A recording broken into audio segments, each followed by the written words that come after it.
Hi, இந்த வீடியோவில் நம்ம 7th செகண்ட் டேர்மில் இருக்கக்கூடிய இலக்கணம் தான் வந்து பார்க்க போகிறோம். 3 லெசன்லேயும் கவர் ஆகக்கூடிய இலக்கணம். ஃபஸ்ட்டு வந்து இலக்கிய வகை சொற்கள். செகண்ட் லெசனில் வந்து பார்த்திங்கன்னா ஓரெழுத்து ஒரு மொழி, பகுப்பதம், பகாப்பதம். லாஸ்ட் லெசனில் தொழிற்பெயர். இது 3 வந்து கொடுத்துருக்காங்க. ஃபஸ்ட்டு இலக்கிய வகை சொற்கள். இலக்கிய வகை சொற்கள் சொல்லுனா என்ன? ஒரு எழுத்து தனித்தோ பல எழுத்துக்கள் தொடர்ந்து நின்று பொருள் தருவது சொல் எனப்படும். ஒரு எழுத்து தனித்தோ அல்லது பல எழுத்துக்கள் சேர்ந்து ஒரு பொருளை கொடுக்கும் அப்படின்னா அது வந்து சொல் எனப்படும். சொல்லுக்கான வேறு பெயர்கள் வேறு எப்படிலாம் சொல்ல வந்து சொல்லலாம் அப்படின்னா மொழி அப்படின்னாலும் சொல்லுதான், பதம்னாலும் சொல்லுதான், கிளவி அப்படின்னாலும் சொல்லுதான். ஸோ மொழி, பதம், கிளவி என்பன சொல் என்னும் பொருள் தரும் வேறு சொற்களாகும். ஸோ சொற்களை வந்து பார்த்திங்கன்னா இலக்கண முறைப்படி இலக்கிய வகைப்படி அப்படின்னு சொல்லி ரெண்டாக சொல்கிறாங்க. அந்த இலக்கண முறைப்படி சொற்கள் 4 வகைப்படும், இலக்கிய வகைப்படி சொற்கள் 4 வகைப்படும். சொல் எத்தனை வகைப்படும்? நம்ம நார்மலாக கேட்டால் பெயர்ச்சொல், வினைச்சொல், இடைச்சொல், உரிச்சொல்னு சொல்லுவோம். அது இலக்கண முறைப்படி. இலக்கிய வகைப்படி வந்து பார்த்திங்கன்னா இயற்சொல், திரிசொல், திசைச்சொல், வடசொல் அப்படின்னு சொல்லி 4 வகைப்படும். இயற்சொல், திரிசொல், திசைச்சொல், வடசொல் அப்படின்னு சொல்லி 4 வகைப்படும். ஃபஸ்ட்டு இயற்சொல். இயற்சொல் அப்படின்னா அதாவது இயல்பாக பொருள் விளங்குற மாதிரி பார்த்த உடனே அதனுடைய பொருள் விளங்குற மாதிரி இருந்தது அப்படின்னா அது இயற்சொல். எளிதில் பொருள் விளங்கும் வகையில் அமைந்த சொற்கள் இயற்சொற்கள் எனப்படும். எளிதில் பொருள் விளங்கும் வகையில் அமைந்த சொற்கள் வந்து இயற்சொல் எனப்படும். அந்த இயற்சொல்லும் வந்து பார்த்திங்கன்னா 4 வகைப்படும். பெயர் இயற்சொல், வினை இயற்சொல், இடை இயற்சொல், உரி இயற்சொல் அப்படின்னு சொல்லி 4 வகைப்படும். ஃபஸ்ட்டு ஒன் பெயர் இயற்சொல். பெயர் இயற்சொல் அப்படின்னா மண்ணு, பொண்ணு, ஒரு பொருள் இருக்குது, அதுக்கு ஒரு பேர் இருக்குது, மண்ணு, பொண்ணு அப்படின்னு சொல்லி. அப்போ அது பெயர் இயற்சொல். நடந்தான், வந்தான். ஸோ ஒரு வினை, ஒரு செயல் வந்து நடக்குது. அப்போ நடந்தான், வந்தான். வினைனா வந்து செயல்னு அர்த்தம். அப்போ செயல் இயற்சொல். இடை இயற்சொல் அப்படின்னா அவனால், ஆள் அப்படின்றது அந்த சென்டென்ஸை வந்து இடையில் வந்து ஒரு சொல் சேர்க்கப்பட்டு அதுக்கு பொருள் தருது. அவனால், அவனுக்கு, அவனிடம், இடம், அந்த மாதிரி இதெல்லாம் இடையில் சேர்க்கக்கூடிய இடைச்சொற்கள். ஸோ அது இடை இயற்சொல். மாநகர், மாநகர், நகர் அப்படின்றது ஒரு இயற்சொல். இந்த இயற்சொல்லோட ஒரு உரிச்சொல் என்னது? ஒரு உரிச்சொல் வந்து மான்றது ஒரு உரிச்சொற்றுடன். ஸோ அந்த மான்ற அந்த உரிச்சொல் சேர்ந்திருக்கும் போது அது உரி இயற்சொல் எனப்படும். மாநகர் உரி இயற்சொல். நெக்ஸ்ட் திரிசொல். திரிசொல் அப்படின்னா என்ன? வங்கூல், அலுவம், சாற்றினான், உருப்பயன் ஆகிய சொற்களை கவனியுங்கள். இச்சொற்கள் இலக்கியங்களில் பயின்று வரும் சொற்களாகும். ஸோ இலக்கியங்களில் தான் வந்து இதை சொல்லுவாங்க. நம்ம லாஸ்ட் வீடியோவில் கூட பார்த்தோம், அலுவம்னா கடல்னு சொல்லி நம்ம பார்த்தோம். ஸோ இதெல்லாம் இலக்கியங்களில் வந்து சொல்லக்கூடிய சொற்கள். இவை முறையே காற்று, கடல், சொன்னான், மிகுந்த பயன். அதாவது வங்கூல் அப்படின்னா காற்று, காற்றுன்ற பொருள் தரும். அலுவம்னா கடல், சாற்றினான் அப்படின்னா சொன்னான் அப்படின்னு பொருள். உருப்பயன், உருப்பயன்னா மிகுந்த பயன். இந்த மாதிரி வந்து பொருளை தருது. இவ்வாறு கற்றோருக்கு மட்டுமே விளங்குபவையாகவும் இலக்கியங்களில் மட்டுமே பயின்று வருபவையாகவும் அமையும் சொற்கள் திரிசொற்கள். ஒன்று கற்றவங்களுக்கு மட்டும்தான் வந்து அந்த சொற்கள் புரியும், அப்படி இல்லைன்னா இலக்கியங்களில் மட்டும்தான் அந்த சொற்கள் வரும். அந்த மாதிரி இருக்கக்கூடிய சொற்கள் தான் வந்து திரிசொல் அப்படின்னு சொல்கிறாங்க. ஸோ எதெல்லாம்னு சொல்லி அந்த வார்த்தைகள் எல்லாம் பார்த்து வச்சுக்கோங்க. வங்கூல், அலுவம், சாற்றினான், உருபயன். ஸோ கற்றவர்களுக்கு மட்டுமே பொருள் விளங்கும், இன்னொன்று இலக்கியங்களில் மட்டுமே பயின்று வரக்கூடிய சொற்கள் திரிசொற்கள் எனப்படும். ஸோ இதுவும் வந்து பார்த்திங்கன்னா 4 வகைப்படும். பெயர் திரிசொல், வினை திரிசொல், இடை திரிசொல், உரி திரிசொல் அப்படின்னு சொல்லி. அலுவம், அலுவம்ன்றது கடல், இயல்பாக இருக்கிறதுனால பெயர், ஒரு பெயர் கடலுக்கு, கடல்னு நம்ம சொல்கிறோம், அது அலுவம்னு சொல்கிறோம், அது ஒரு பேர், அவ்வளோதான், பெயர் திரிசொல். இயம்பினான், சொன்னான், பயின்றான் அப்படின்னா கற்றுக்கிட்டான்னு அர்த்தம். ஸோ வந்து ஒரு செயலை குறிக்கிறதுனால வினை திரிசொல். அன்ன, மான. ஸோ இதெல்லாம் அண்ணனா போலன்னு அப்படின்னு அர்த்தம், போல அப்படின்னு சொல்லி அர்த்தம். ஸோ அந்த மாதிரி இடையில் வர்றதுனால இடை திரிசொல். கூர், களி அப்படின்றது உரி திரிசொல். கூர், களி அப்படின்றதெல்லாம் வந்து உரி திரிசொல்.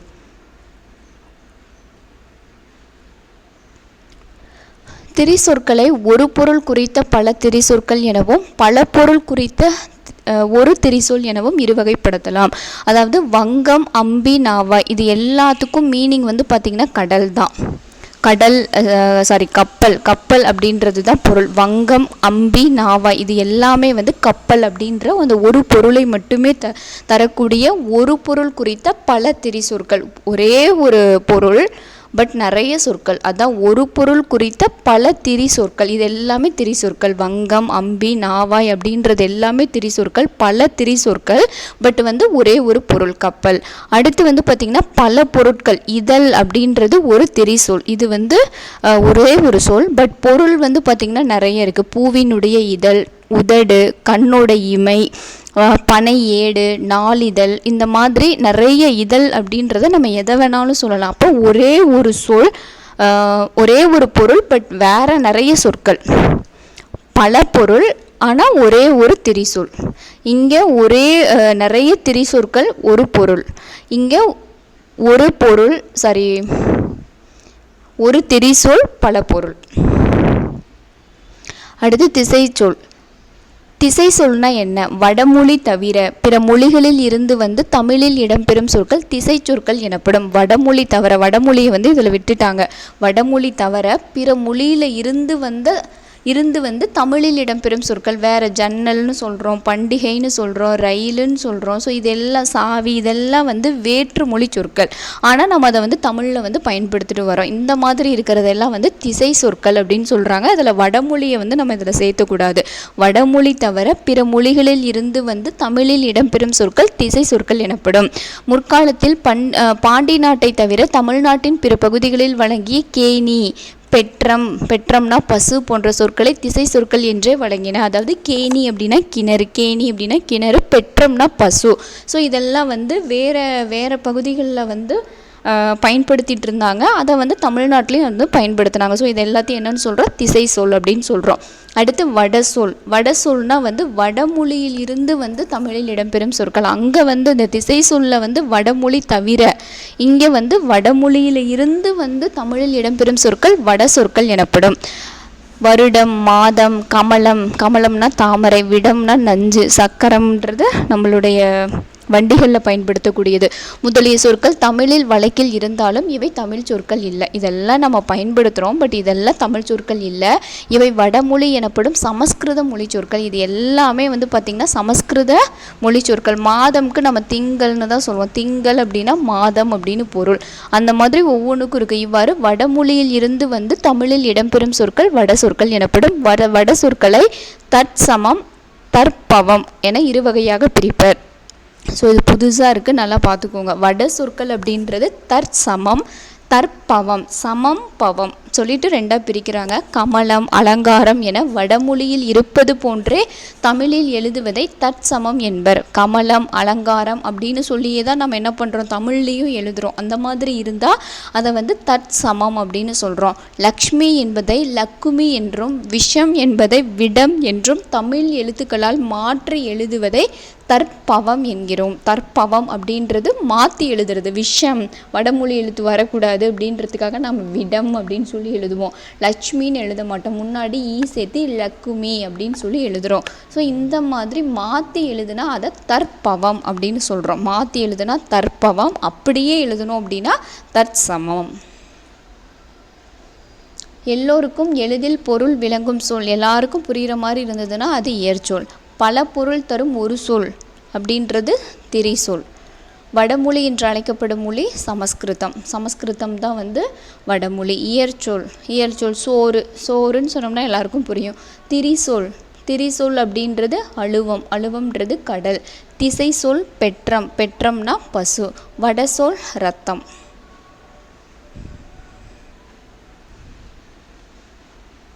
ஸோ நெக்ஸ்ட்டு பாருங்கள், ஓரெழுத்து ஒரு மொழி, பகுபதம், பகாபதம் அப்படின்னு சொல்லி 3 டாபிக் பார்க்க போகிறோம். ஓரெழுத்து ஒரு மொழி அப்படின்னா ஒரே ஒரு எழுத்து பொருள் தருது. ஓர் எழுத்தே பொருள் தரும் சொல்லாக அமைவது ஓரெழுத்து ஒரு மொழி. ஓர் எழுத்து அதாவது மொழினா என்னது சொல், அதாவது பொருளை வந்து தருது. இதை வந்து பார்த்திங்கன்னா நன்னூல் அப்படின்ற அந்த இலக்கண நூலில், நன்னூல் அப்படின்றது ஒரு இலக்கண நூலை எழுதிய பவணந்தி முனிவர் தமிழில் மொத்தம் 42 ஓரெழுத்து ஒரு மொழிகள் இருக்குது அப்படின்னு சொல்லி குறிப்பிட்டுள்ளார். நன்னூலில் சொல்லியிருக்காரு 42 ஓரெழுத்து ஒரு மொழி இருக்குது. அதில் நோ, து ஆகிய 2 சொற்களை தவிர ஏனைய 40 சொற்களும் நெடில் எழுத்துக்களாகவே அமைந்துள்ளவை. தமிழில் 247 எழுத்துக்களில் 42 ஓரெழுத்து ஒரு மொழி சொற்கள் வந்து இருக்குது. அதாவது ஒரே ஒரு எழுத்து பொருள் தரக்கூடியவையாக இருக்குது.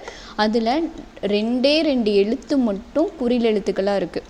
அது எந்த எழுத்து? நோ, இன்னொன்று தூ. இந்த 2 மட்டும்தான் வந்து பார்த்திங்கன்னா குறில் எழுத்து. மீதி இருக்கக்கூடிய 40 எழுத்துக்களும் நெடில் எழுத்துக்களாக வந்து அமைஞ்சிருக்கு அப்படின்னு சொல்லி சொல்கிறாங்க.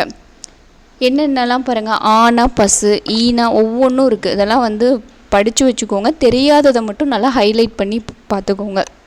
ஆனா பசு எல்லாருக்கும் தெரியும். ஈனா கொடு, ஊனா இறைச்சி, ஏனா அம்பு, ஐ தலைவன், ஓனா மதகு நீர் தாங்கும் பலகை, கானா சோலை, கா அப்படின்னா சோலை, கூனா பூமி, கைனா ஒழுக்கம், கோனா அரசன், சா அப்படின்னா சாதல் இறந்து போதல், சீ அப்படின்னா இகழ்ச்சி, சேனா உயர்வு, சேனா என்னது? உயர்வு, கைனா ஒழுக்கம், சேனா உயர்வு, சோனா மதில், சோ அப்படின்னா மதில், தானா கொடு, தீனா நெருப்பு, தூனா தூய்மை, தேனா கடவுள், தைத்தல், நாவு, நீ அப்படின்னா முன்னிலை உரிமை, நீ அப்படின்னு சொல்லி முன்னாடி இருக்கிறவங்கள சொல்கிறது, நேனா அன்பு, நைனா இழிவு, நை அப்படின்னா இழிவு, நோனா வறுமை நோய், பானா பாடல், பூ மலர், பேனா மேகம், பேன்றது என்னது? மேகம், பை இளமை, போனா செல், மாமரம், மீனா வான், மீ அப்படின்னா வான் உயர்ந்த வான், மூனா மூப்பு, மேனா அன்பு, மைனா அஞ்சனம், மை அப்படின்னா அஞ்சனம், மோனா மோத்தல், யானா அகலம், யா அப்படின்னா அகலம், வானா அழைத்தல், வீணா மலர், வைனா புல், வவ் அப்படின்னா கவர், நோனா நோய், தூ அப்படின்னா உன் அப்படின்ற பொருள். தூனா தூய்மை, நெடிலில் வந்து பார்த்திங்கன்னா தூய்மை, குறியில் வரும்போது சாப்பிடு, உன் அப்படின்னு பொருள். ஓகே, நெக்ஸ்ட்டு வந்து பகுபதம். வேலன் படித்தான் ஆகிய சொற்களை கவனியுங்கள். வேலன் என்னும் சொல் வேல் கூட்டல் அன் என பிரிக்கலாம். வேலன் வேல் கூட்டல் அன். படித்தான் அப்படின்றத படி கூட்டல் இத்து கூட்டல் ஆண் சொல்லி பிரிக்கலாம். ஸோ பகுபத உறுப்பிலக்கணத்தில் நம்ம படிச்சிருப்போம். படினா பகுதி, இத்து சந்தி, இத்தானது இறந்த கால இடைநிலை, ஆண்றது ஆண்பால் வினைமுற்று விகுதி அப்படின்னு சொல்லி நம்ம படிச்சிருப்போம். இவ்வாறு சிறு சிறு உறுப்புகளாக பிரிக்கும் வகையில் அமையும் சொற்களை பகுபதம். இதை வந்து பிரிக்கலாம், சின்ன சின்ன உறுப்புகளை பிரிக்கிறத தான் வந்து என்னன்னு சொல்கிறாங்க? பகுபதம். பிரிக்கப்படும் உறுப்புகளை பகுபத உறுப்புகள் என குறிப்பிடுவர். ஸோ படி, இத்து, அன்னு அப்படின்னு சொல்லி பிரிக்கிறத வந்து பகுபத உறுப்புகள் அப்படின்னு சொல்லி நம்ம சொல்கிறோம். பெயர் பகுபதம். பகுபதமாக அமையும் பெயர் சொல் பெயர் பகுபதம். இதனை பொருள், இடம், காலம், சினை, பண்பு, தொழில் என 6 வகைப்படுத்துவர். ஸோ பெயர் பகுபதம், வினை பகுபதம்னு 2ஆக பிரிக்கிறாங்க. பெயராக இருந்தது அப்படின்னா பொருள், இடம், காலம், சினை, பண்பு, தொழில். பொருள்னா பாருங்கள் பொன்னன், இது வந்து ஒரு பொன்னன், பொன்னை செய்யக்கூடியவன் பொன்னன், அப்போ பொன் கூட்டல் அன். இடம் நாடன், நாடு கூட்டல் அன். சித்திரையான், சித்திரை மாதத்தில் பிறந்ததுனால சித்திரையான், சித்திரை கூட்டல் ஆண். பெயர், இது எல்லாமே பெயர் சொற்கள். சித்திரையான் சித்திரையில் பிறந்திருக்காங்க. கண்ணன், கண் கூட்டல் அன், கண்ணை உடையவன், இல்லைனா கண்ணன் பேராக இருக்கலாம். இனியன், இனிமையான சொற்களை பேசக்கூடியவன், இனிமை கூட்டல் அன். உழவன், உழவு கூட்டல் அன், உழவு தொழிலை செய்தவன் உழவன். ஸோ இங்கே தொழில் வருது, இங்கே இனிமைன்ற பண்பு வருது, இங்கு உறுப்பு கண்ணை உடையவன் கண், சித்திரையான் காலம், சித்திரைன்ற காலத்தை குறிக்குது, இங்கே நாடன் நாடு அப்படின்ற ஒரு இடத்தை குறிக்குது, இங்கே பொருள் பொன்னை உடையவன் பொன் அப்படின்ற ஒரு பொருள், அதுதான் பொருள். நாடு இடம், சித்திரைன்றது காலம், இது உறுப்பு, பண்பு இனிமைன்றது பண்பு, தொழில் உழவு. ஸோ இதெல்லாம் வச்சு சொன்னால் இது பேர் வந்து பெயர் பகுபதம். அடுத்து வினை பகுபதம். பகுபதமாக அமையும் வினைச்சொல் வினை பகுபதமாகும். உண்கின்றான் அப்படி, வினைனாவே என்னது? செயல்னு அர்த்தம். வினை அப்படின்னாவே ஒரு செயலை செய்யக்கூடியவன், அதாவது வினை சொற்கள் அப்படின்னா ஒரு செயல். சாப்பிட்டான், தூங்கினான், உறங்கினான், எழுந்தான், நடந்தான், ஓடினான், விளையாடினான், நடனம் ஆடினாள், இந்த மாதிரியெல்லாம் வந்தால் அது வினை சொற்கள். ஸோ அந்த வினையை வந்து செய்கிறத சொல்கிறது தான் வந்து வினை பகுபதம். இப்போ உண்கின்றான், உன் கூட்டல் கின்று கூட்டல் ஆண், உண்கின்றான், உன் அப்படின்றது பகுதி, உண்கின்றான். கின்று அப்படின்றது நிகழ்கால இடைநிலை, ஆண் அப்படின்றது ஆண்பால் வினைமுற்று விகுதி. ஸோ இங்கே வந்து ஒரு ஆணை தான் குறிக்கிறாங்க. உண்கின்றான் ஆண்பால் வினைமுற்று விகுதி, கின்று உண்கின்றான் இப்போ நடக்குது. ஸோ நிகழ்கால இடைநிலை, உன் அப்படின்றது பகுதி. பகுபத உறுப்புகள் மொத்தம் எத்தனை வகைப்படும்? கொஷினில் கேட்டிருக்காங்க. பகுபத உறுப்புகள் மொத்தம் 6 வகைப்படும். பகுதி விகுதி இடைநிலை சந்தி சாரியை விகாரம். பகுதி விகுதி இடைநிலை சந்தி சாரியை விகாரம். ஃபஸ்ட்டு பகுதினா என்ன? ஃபஸ்ட்டு உறுப்பை தான் நம்ம என்னன்னு சொல்லுவோம்? பகுதி அப்படின்னு சொல்லுவோம். பகுபதத்தின் முதலில் அமைந்து முதன்மையான பொருளை தருவது பகுதியாகும். முதன்மையான வினை பகுபதத்தின் பகுதி கட்டளையாகவே அமையும். ஸோ ஃபஸ்ட்டு பார்த்திங்கன்னா பகுதி அப்படின்றது ஃபஸ்ட்டே வந்துடும். அப்படின்ற அந்த முதன்மை பொருளை தர்றது தான் பார்த்திங்கன்னா பகுதி. முதன்மை பொருளை தருவது தான் பகுதி. இதில் பார்த்திங்கன்னா கட்டளையாக இருக்கும். இப்போ வினை பகுபதமாக இருந்தது அப்படின்னா அது ஒரு கட்டளையாக இருக்கும். உன் அப்படின்றது என்ன? சாப்பிடு அப்படின்னு சொல்லி ஒரு கட்டளையை சொல்கிற மாதிரி தானே இருக்குது. வினை பகுபதத்தில் அது கட்டளை வர மாதிரி அமையும். அதுவாக அமையும். வினை பகுபதமாக இருக்கான் அப்படின்னா ஆடினான் இருக்குன்னு வச்சுக்கோங்க. ஆடினான். இதை எப்படி பிரிப்பீங்க? ஆடு கூட்டல் இன் கூட்டல் ஆன்னு பிரிப்பீங்க.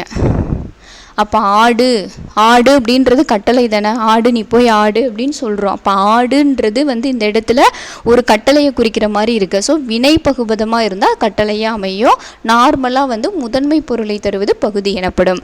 அடுத்து பகுபதத்தின் இறுதியில் அமைந்து திணை பால் எண் இடம் ஆகியவற்றையோ முற்று எச்சம் ஆகியவற்றையோ காட்டுவது விகுதியாகும். பால்னா ஆண் பாலா பெண் பாலா, இல்லாது இடமா இல்லை எண்ணா திணையா. ஸோ இந்த மாதிரி பகுபதத்தினுடைய இறுதியில் கடைசியாக தான் இருக்கும் விகுதி. முற்று எச்சம், முற்று பெற்ற கூடிய சொற்களோ இதெல்லாம் காமிக்கிறது விகுதி. இப்போ இதில் பாருங்கள், ஆன்ற ஒரு ஆண்பால் வினைமுற்று விகுதி பால் வகையை காமிக்குது. ஸோ இந்த மாதிரி இருந்தால் அதை விகுதி எப்போவுமே கடைசியில் இருக்கும். பகுதிக்கும் விகுதிக்கும் இடையில் அமைந்து காலம் அல்லது எதிர்மறையை காட்டுவது இடைநிலை. காலம் இங்கே பார்த்தோம், உண்கின்றான் நிகழ்கால இடைநிலை. நிகழ்காலம் கின்று நின்று அந்த மாதிரி வரும். ஸோ கின்று அப்படின்றது இங்கே நிகழ்கால இடைநிலை. ஆடினான்ல பாருங்க, ஆடு கூட்டல் இன் கூட்டல் ஆண். ஆடினான் இந்த இடத்துல இறந்த கால இடைநிலை. ஸோ இறந்த காலத்தை காமிக்குது. இதில் கொடுத்துருக்காங்க பாருங்க, வந்தனன் வந்து கூட்டல் இத்திந்து கூட்டல் இத்து கூட்டல் அன் கூட்டல் அன். வான்றது பகுதி, வந்தனன் இது ஒரு வினை பகுபதம் தான். ஸோ வா அப்படின்றதே ஒரு கட்டளை பொருளில் இருக்கிற மாதிரி இருக்குது. இத்து சந்தி, இந்தானது விகாரம். இதில் இத்து பாருங்கள், இறந்த கால இடைநிலை வந்தனன். ஸோ இறந்த காலத்தை குறிக்கிறதுனால இறந்த கால இடைநிலை. அப்போ இடைநிலை அப்படின்றது பகுதிக்கும் விகுதிக்கும் இடையில் அமைந்து காலம் அல்லது எதிர்மறையை காட்டுவது தான் இடைநிலை. பெரும்பாலும் பகுதிக்கும் இடைநிலைக்கும் இடையே இடம்பெறும் மெய்யெழுத்து சந்தி எனப்படும். மெய்யெழுத்து பகுதிக்கும் இடைநிலைக்கும், பகுதி இது இடைநிலை, வான்றது பகுதி, இத்துன்றது இடைநிலை. இது ரெண்டுக்கும் நடுவில் அமைகிறது தான் சந்தி. இது மேக்சிமம் எப்படி இருக்குன்னா மெய்யெழுத்தாக அமையும். வந்தனன் வந்து கூட்டல் அப்படின்னு சொல்லி வரும். அப்போ இங்கே மெய்யெழுத்து இத்துன்றது சந்தி. இது ஒரு மெய்யெழுத்தாக பெரும்பாலும் வரும். பெரும்பாலும் இடைநிலைக்கும் விகுதிக்கும் நடுவில் வர்றது சாரியை. அந்த அசை சொல் அன் அப்படின்ற அந்த சாரியை பார்த்திங்கன்னா இடைநிலைக்கும் அன்னுக்கும் இடையில வர்றது சாரியை. பெரும்பாலும் இடைநிலைக்கும் விகுதிக்கும் இடையே இடம்பெறும் அசை சொல் சாரியை எனப்படும். பகுதி சந்தி இடைநிலை முதலியவற்றில் ஏற்படும் மாற்றம் விகாரம் எனப்படும். இந்தானது விகாரம். அந்த வந்தனன் அப்படின்னு நம்ம சொல்கிறோம், இந்து. அப்போ இத்து கூட்டல் இந்து விகாரம். அந்த அசை சொல்ல தான் சாரியைன்னு சொல்கிறோம். பகுதி சந்தி இடைநிலை முதலியவற்றில் ஏற்படும் மாற்றத்தை விகாரம் அப்படின்னு சொல்லி நம்ம அழைக்கிறோம். ஸோ இந்த மாதிரி பிரித்தோம் அப்படின்னா அது பகுபதம். இதெல்லாம் பிரிக்க முடியாது அப்படின்னா அது பகாபதம். மரம், கழனி, உன், எழுது ஆகிய சொற்களை கவனியுங்கள். இவற்றை மேலும் சிறிய உறுப்புகளாக நம்மளால் பிரிக்க முடியாது. உன்னுன்னு தான் இருக்குது, இதை போய் எப்படி பிரிக்க முடியும்? பகுபத உறுப்புகளாக பிரிக்க முடியாத சொல் பகாபதம் எனப்படும். இவை அடிசொல் அல்லது வேர்ச்சொல். வேர்ச்சொல் வச்சு இப்போ படின்னு ஒன்று கொடுத்துட்டாங்க, இது வேர்ச்சொல். இதை வச்சு நீங்கள் என்ன வேணாலும் கிரியேட் பண்ணலாம். படித்தான், படிப்பான், படிக்கின்றான், படித்து வருகிறான். அந்த மாதிரி இது ஒரு வேர் சொல். இதை வச்சு நம்ம எப்படி வேணாலும் உருவாக்கலாம். பெயர், வினை, இடை, உரி ஆகிய 4 வகை சொற்களிலும் பகாபதங்கள் உண்டு. பெயர் பகாபதம். ஸோ ஒவ்வொன்றிலையும் பெயர் சொல்லாக இருக்கணும், வினைனா செயலை குறிக்கணும், இடைனா நடுவில் வரணும், உரினா உரு, தவ, நனி இந்த மாதிரி இந்த மாதிரி எழுத்துக்கள் வரும். பெயர் பகாபதம். நிலம், நீர், நெருப்பு, காற்று ஒவ்வொன்றுக்கும் பெயர். இதை பிரிக்க முடியாது. நீரை போய் மறுபடியும் பிரிக்க முடியுமா? சிறு சிறு உறுப்புகளாக பிரிக்க முடியாது. காற்று பிரிக்க முடியுமா? பிரிக்க முடியாது. இது பெயர் பகாபதம். வினை பகாபதம். நட, வா, படி, வாள். ஸோ இதெல்லாம் பிரிக்க முடியாது. இடை பகாபதம். மண், கொள், தில், போல், அவன் போல், அந்த போல் அதை இடையில் வரக்கூடிய அந்த இடைச்சொல்லை நம்மளால் பிரிக்க முடியாது. இது இடை பகாபதம். உரி பகாபதம். உரு, தவ, நனி, களி இதெல்லாம் உரி பகாபதம். ஸோ பிரிக்க முடிஞ்சது அப்படின்னா பகுப்பதம், பிரிக்க முடியாதது பகாபதம். இது பார்த்திங்கன்னா இதுலேயும் 4 வகை உண்டு. பகாபதத்தில் 4 வகை உண்டு, பகுப்பதத்தில் 2 தான். பெயர், வினை. பெயர் பகுப்பதம், வினை பகுப்பதம். பகுப்பத உறுப்புகள் மொத்தம் 6 வகைப்படும். நன்னூலின்படி தமிழில் உள்ள ஓரெழுத்து ஒரு மொழிகளின் எண்ணிக்கை நன்னூலின்படி 42. எழுதினான் என்பது டேஷ். எழுதினான் அப்படின்றது என்னது? ஒரு பெயர் பகுப்பதம், வினை பகுப்பதம். எழுதினான் அப்படின்றது ஒரு வினைச்சொல் தானே, ஒரு ஆக்ஷனை தானே காமிக்கிறாங்க. ஸோ வினை பகுப்பதம். இதை பிரிக்கலாம். பிரிக்க முடியாதுன்னா தான் அது பகாபதம். பெயர் பகுப்பதம் டேஷ் வகைப்படும். பெயர் பகுப்பதம் எத்தனை வகைப்படும்? 4 வகைப்படும். 6 வகைப்படும். பொருள், இடம், காலம், சினை, பண்பு, தொழில். ஸோ 6ஐயுமே இது குறிக்குது பெயர் பகுப்பதம்.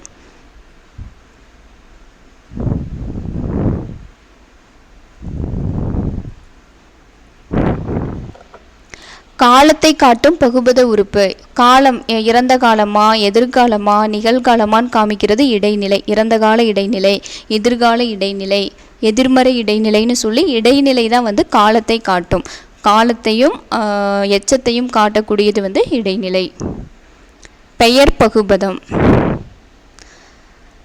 பெரியார் அப்படின்றது பெயர் பகுபதம். வினை பகுப்பதம். வினை வாழ்ந்தான். வாளுன்றது பகுதி, இத்தின்தானது சந்தி, இத்து கூட்டல் ஆண். இடை பகாபதம். இடை பகாபதம் பிரிக்க முடியாது. ஸோ மண் அப்படின்றது இடை பகாபதம். உரி பகாபதம். நனி.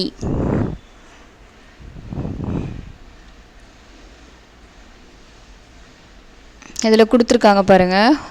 போன்றது பகுதி, இவ்வு அப்படின்றது எதிர்கால இடைநிலை. போவாள், ஆள் அப்படி பெண்பால் வினைமுற்று விகுதி. ஸோ ஒரு பெண்ணை குறிக்கிறதுனால பெண்பால் வினைமுற்று விகுதி. இவ்வுன்றது எதிர்கால இடைநிலை. எதிர்கால இடைநிலை எதிர்காலத்தை குறிக்குது இவ்வு.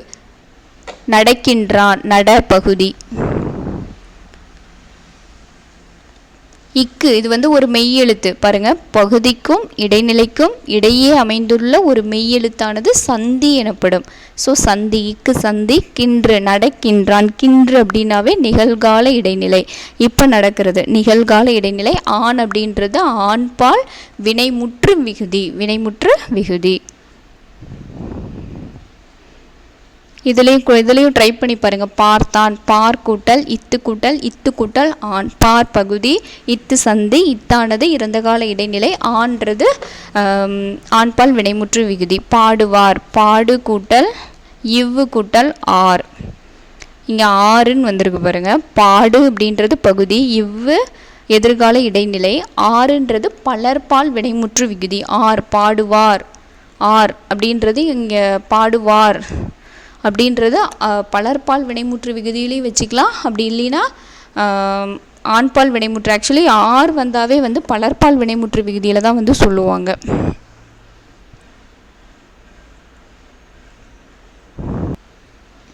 இங்கே பாருங்கள், மூவிடங்கள் கொடுத்துருக்காங்க. மூவிடம் அப்படின்றது தன்மை, முன்னிலை, படர்க்கை.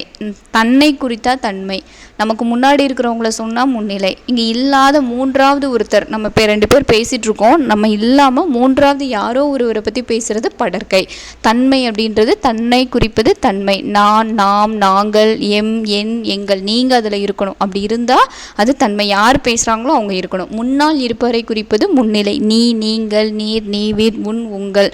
தன்னையும் முன்னால் இருப்பவரையும் அல்லாமல் 2 பேர் பேசுகிறாங்கன்னா அந்த 2 பேர் இல்லாமல் 3வது ஒருத்தரை குறிப்பது படர்க்கை. அவன், அவள், அவர்கள், அவைகள் இந்த மாதிரி வருது.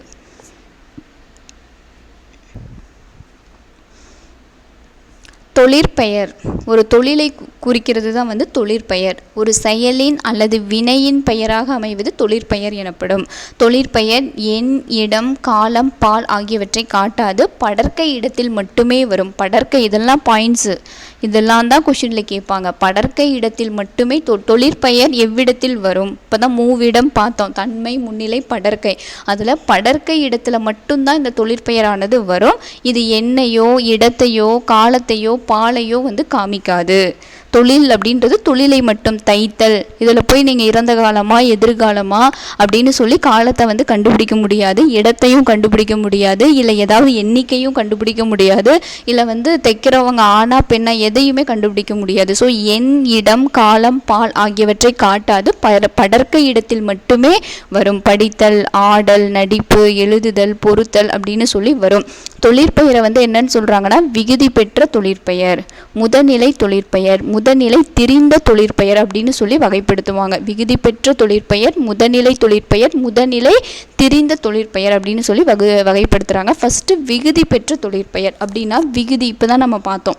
கடைசியாக வந்து பார்த்திங்கன்னா அந்த முடியக்கூடிய அந்த வினை முற்றதான் வந்து நம்ம விகுதி அப்படின்னு சொல்லுவோம். நடத்தல், உண்ணல், வாழ்வு, வாழ்க்கை ஆகிய பெயர்களை கவனியுங்கள். இவற்றில் நட, உண், வாழ் இதெல்லாம் வினை பகுதி, இதெல்லாம் பகுதிகள். இதை நடத்தல் அப்படின்னா இதை எப்படி பிரிப்போம்? பகுபத உறுப்பிலக்கணத்தில் நட கூட்டல் இத்து கூட்டல் அல் அப்படின்னு பிரிக்கலாம். அப்போ அல் அப்படின்னு சொல்லி அந்த இடத்துல முடியுது. இப்போ தல், இந்த தல், அல், ஊ, கை, வாழ்வு, வாழ்க்கை, உண்ணல், நடத்தல். தல்லுனாவே தொழிற்பெயர் தான். ஸோ ஆகிய வினைப்பகுதிகள் தல், அல், ஊ, கை ஆகிய விகுதிகளோடு சேர்ந்து தொழிற்பெயர்களாக அமைகின்றன. இந்த பகுதி இதெல்லாம் வினைச்சொற்கள், வினைப்பகுதிகள். ஆக்சுவலி நட அப்படின்றது ஒரு பகுதி, அது வந்து ஒரு வினைச்சொல்லாக இருக்கிறதுனால அதை வந்து நம்ம என்னன்னு சொல்கிறோம்? வினைப்பகுதி அப்படின்னு சொல்கிறோம். நட, உன், வாழ் அப்படின்னு சொல்லி வினைச்சொற்களை பகுதிகளாக அமைஞ்சிருக்கு. அதோட இந்த விகுதிகளை இணைக்கும் போது அவை தொழிற்பெயர்களாக அமைகின்றன. இவ்வாறு வினை பகுதியுடன் ஒரு பகுதியோடு தொழிற்பெயர் விகுதி சேர்ந்து வருவது விகுதி பெற்ற தொழிற்பெயராகும். ஸோ விகுதின்னு ஒன்று இருக்கக்கூடிய தொழிற்பெயர். தருதல், கூறல், ஆட்டம், விலை, ஐ, வருகை, பார்வை, போக்கு, நட்பு, மறைவு, மறதி, உணர்ச்சி, கல்வி, செய்யாமை அப்படின்னு சொல்லி இது எல்லாத்துக்குமே வந்து பார்த்திங்கன்னா ஒரு விகுதியானது இருக்குது. இதுதான் வந்து விகுதி பெற்ற தொழிற்பெயர். அடுத்து முதநிலை தொழிற்பெயர். வானில் இடி இடித்தது, சோறு கொதி வந்தது. இடி, கொதி என்னும் சொற்கள் இடித்தல், கொதித்தல் என்னும் சொற்களினுடைய பகுதிகள். ஸோ வந்து இடித்தல் இதில் பகுதியாக ஆக்சுவலி இது இருக்குது. இடி அப்படின்றது பகுதி, கொதித்தலில் கொதி அப்படின்றது பகுதி. இவ்வாறு ஏவல் ஒருமை வினையாக அமையும் வினை சொற்களின் பகுதியை முதநிலை என்பர். அதாவது வினை சொற்களினுடைய ஏவல் ஒருமை வினையாக, அதாவது ஏவல் ஒருமை வினையாக அமையும் வினை சொற்களின் பகுதி, ஒரு வினை சொல்லினுடைய பகுதியை தான் வந்து இதில் என்னன்னு சொல்லியிருக்காங்க? முதநிலை அப்படின்னு சொல்கிறாங்க. முதநிலை எவ்வகை மாற்றமும் பெறாமல் தொழிற்பெயராகவே அமைவது முதநிலை தொழிற்பெயர். ஸோ எந்த மாற்றமுமே இல்லை, இயற்கையாக இடித்தல் அப்படின்னு இருக்கா, இடி, கொதித்தல், கொதி. ஸோ இதெல்லாம் வந்து பார்த்திங்கன்னா எந்த மாற்றமும் இல்லாமல் தொழிற்பெயராக அமைகிறது முதல்நிலை தொழிற்பெயர். முதல்நிலை திரிந்த தொழிற்பெயர். ஸோ இது பார்த்திங்கன்னா அது உங்களுக்கு ஈஸியாக புரிஞ்சிடும். பாருங்கள், செல்லமாக ஓர் அடி அடித்தான். அறிஞர் அண்ணா தம் பேச்சால் புகழ் பெற்றார். இவற்றில் அடிகோட்டிட்ட சொற்கள் விகுதி பெறாமல் தம் பொருளை உணர்த்துகின்றன. ஸோ இதுக்கு அடித்தல்னு சொல்லி ஒரு விகுதியே இல்லை, அடி அப்படின்னே முடிஞ்சிருச்சு, அவ்வளோதான். புகழ்ச்சி அப்படின்னு சொல்லி இங்கே வந்து பார்த்திங்கன்னா அந்த விகுதி இல்லை. விகுதி இல்லாமல் பகுதியே என்ன ஆயிடுச்சு, இங்கே வந்து தொழிலை வந்து குறிக்குது ஒரு. அதனால் வந்து இது வந்து பார்த்திங்கன்னா முதநிலை தொழிற்பெயர். முதநிலை திரிந்த தொழிற்பெயர் அப்படின்றது தமிழ் படிக்கும் பேறு பெற்றேன், உணவின் சூடு குறையவில்லை. தொடர்களில் பேறு, சூடு ஆகிய சொற்களை கவனியுங்கள். பெரு, சுடு என்னும் பகுதிகளின் முதல் எழுத்து நீண்டு பேரு சூடு என திரிந்து தொழிற்பெயர்களாக மாறியுள்ளன. இவ்வாறு முதல்நிலை திரிவதால் உருவாகும் தொழிற்பெயர் முதல்நிலை திரிந்த தொழிற்பெயர் எனப்படும். அதாவது பேரு பெற்றேன், பேருனா அந்த பெறுதலை தான் வந்து என்னன்னு சொல்கிறாங்க, அந்த படிக்கும் பேரு பெற்றேன். அந்த பேருன்றது பெரு அப்படின்ற அந்த சொல்லிலிருந்து நீண்டு வந்ததுனால தான் பேரு. சூடாக இருக்குது, அதை வந்து சூடு அப்படின்னு சொல்லி நம்ம நீண்டு சொல்கிறோம். அதை தான் வந்து இவ்வாறு முதல்நிலை திரிவதால், அந்த முதன்மையான பகுதியானது திரிவதால் உருவாகும் தொழிற்பெயர் முதல்நிலை திரிந்த தொழிற்பெயர் எனப்படும். இங்கே கொடுத்துருக்காங்க பாருங்கள், விடு வீடு, மீன் கோல் உடன்பாடு அப்படின்னு சொல்லி திரிஞ்சு நீண்டு சொல்கிறத வந்து முதல்நிலை திரிந்த தொழிற்பெயர் அப்படின்னு சொல்லி அழைக்கிறாங்க. பின் வருவனவற்றுள் விகுதி பெற்ற தொழிற்பெயர். விகுதி அப்படின்றது கடைசியாக இருக்கக்கூடிய அந்த படித்தல். அது பின் வருவனவற்றுள் முதல்நிலை திரிந்த தொழிற்பெயர். ஸோ ஃபஸ்ட்டு குரில் நெடிலாக நீண்டிருக்கும், ஊரு அப்படின்றது தெரிந்த தொழிற்பெயர். ஓட்டம் அப்படின்றது அப்படின்ற தொழிற்பெயர் இருக்குது. அப்போ விகுதி பெற்ற தொழிற்பெயர். பிடின்றது பார்த்திங்கன்னா இதில் வந்து எந்த ஒரு விகுதியுமே இல்லை, அப்போ முதல்நிலை தொழிற்பெயர். சூடு முதல் எழுத்து நெடில அமைஞ்சிருக்கு, அப்போ சூடு அப்படின்றது முதல்நிலை திரிந்த தொழிற்பெயர். ஸோ வந்து இதோடு வந்து 7th செகண்ட் டேர்ம் வந்து ஓவர். ஸோ நெக்ஸ்ட்டு வீடியோவில் வந்து நெக்ஸ்ட் டாபிக் பார்க்கலாம். தேங்க்யூ.